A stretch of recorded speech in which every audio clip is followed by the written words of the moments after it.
प्रिय कलीसिया, सबको जय मसीह की। Praise the Lord. आप सब लोग बहुत अच्छे हैं क्योंकि आप लोग डिवोशन सुनते हैं। इसके लिए हम और एक्साइटेड होते हैं कि डिवोशन पहुंचा सके आप तक। और आप इन वचनों को लिखिए और जो शीर्षक देते हैं इन वचनों को आप पढ़िए, तभी आप परमेश्वर में अद्भुत तरीके से बढ़ पाएंगे। तो आइए आज हम लोग एक शीर्षक में चलते। यीशु मसीह उद्धार करता है। कई बार मैं इस शीर्षक पे बात किया होगा। यीशु मसीह बचाने वाला या उद्धार करता है। उद्धार शब्द को मत भूलिएगा, ये जो आत्मिक हथियार एक है। तो आइए प्रार्थना करते हैं। दयालु और करुणामय परमेश्वर पिता, तू सामर्थी है और तू इतना तो क्षमता और शक्ति रखता है कि हर एक मनुष्य को तू बचा सके और उद्धार कर सके। पर मनुष्य आज अपनी ही घमंड, ईर्षा, लालच के कारण तेरे करीब नहीं आते हैं। फिर भी तू बार बार उनसे प्यार, दया और करुणा देता है। प्रभु यीशु, हम धन्यवाद करते हैं आपकी निस्वार्थ प्रेम के लिए, असीमित दया और करुणा के लिए जो कभी खत्म नहीं होगा। उसके लिए हम बहुत बहुत आभारी दिल से धन्यवाद देते हैं। प्रत्येक भाई बहनों को अभिषेक करो पिता, तेरी आत्मा के द्वारा अगुवाई करो।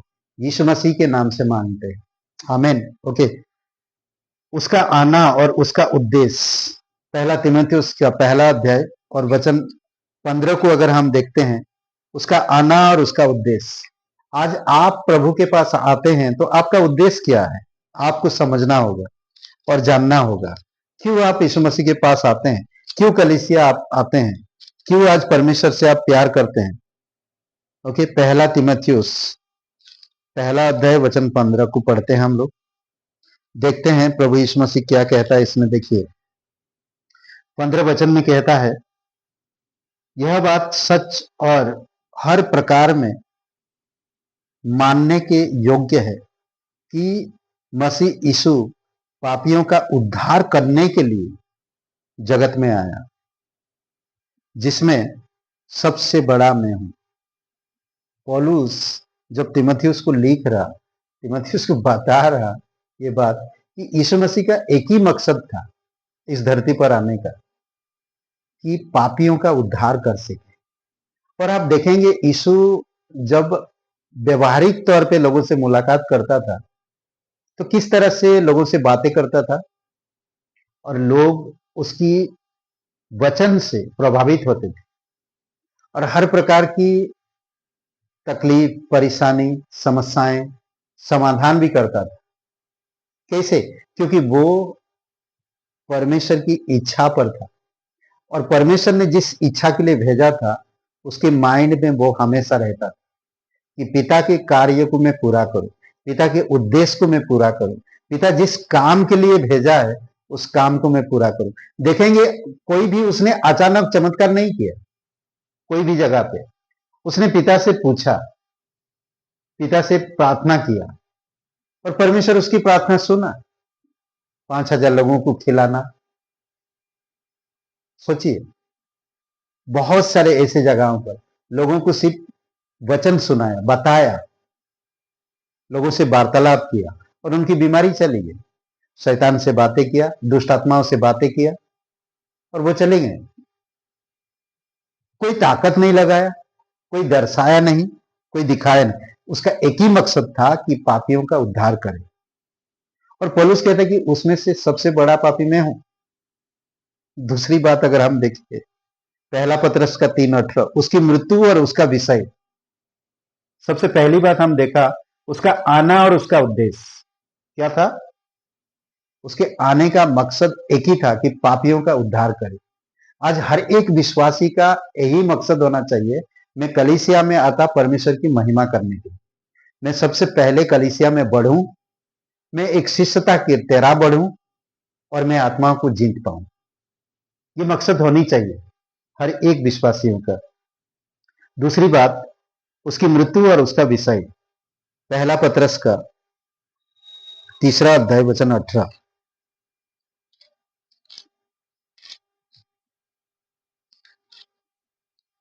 ओके, इसमें इस प्रकार कहता है, इसीलिए कि मसीह ने भी, अर्थात अधर्मियों के लिए धर्मी ने पापों के कारण एक बार दुख उठाया ताकि हमें परमेश्वर के पास पहुंचाए।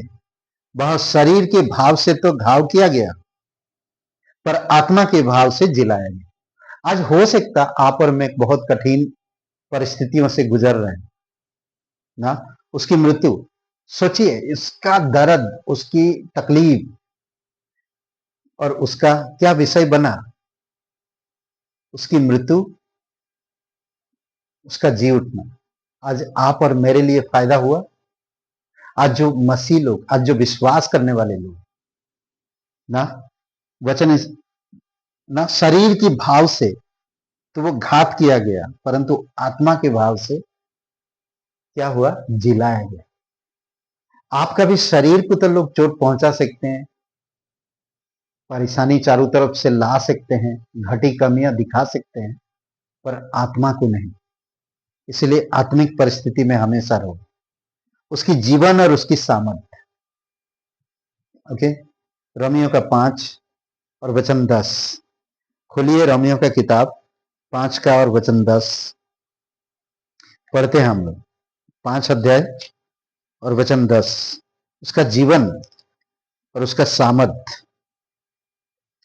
क्योंकि बैरी की दशा में उसके पुत्र की मृत्यु के द्वारा हमारा मेल परमेश्वर के साथ हुआ, तो फिर मेल हो जाने पर उसके जीवन के कारण हम उद्धार क्यों ना पाएंगे। उसमें कहते हैं कि जब हम परमेश्वर से मेल हो गया तो उसके बेटे के साथ हमारा जीवन भी तो मिल रहा। तो हमें इस चीज को ध्यान देने की जरूरत है। हर एक चीज में देखिए उसका आना और उसका उद्देश्य, उसकी मृत्यु, उसका विषय, उसका जीवन और उसकी सामर्थ, आखिरी में उसका आगमन और उसकी समस्याएं। पहला थिस्सलुनीयों का जब आगमन होगा और उसके बाद फिर समस्याएं समाधान भी करेगा ना। पहला थिस्सलुनीयों का 4 अध्याय 14-15 वचन, 4 अध्याय 14-15 वचन।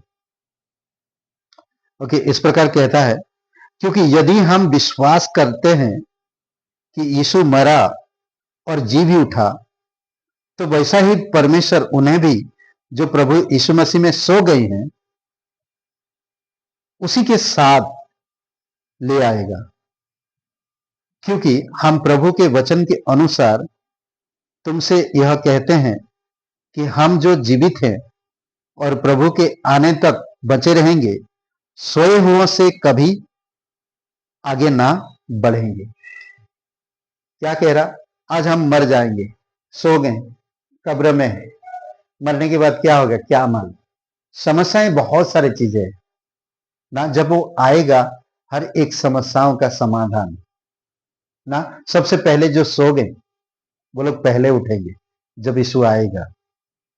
तो आप सोचिए इस विषय के बारे में ना, थोड़ा। हर चीज आप जब करते हैं तो उसका एक उद्देश्य होता है, एक कारण होता है।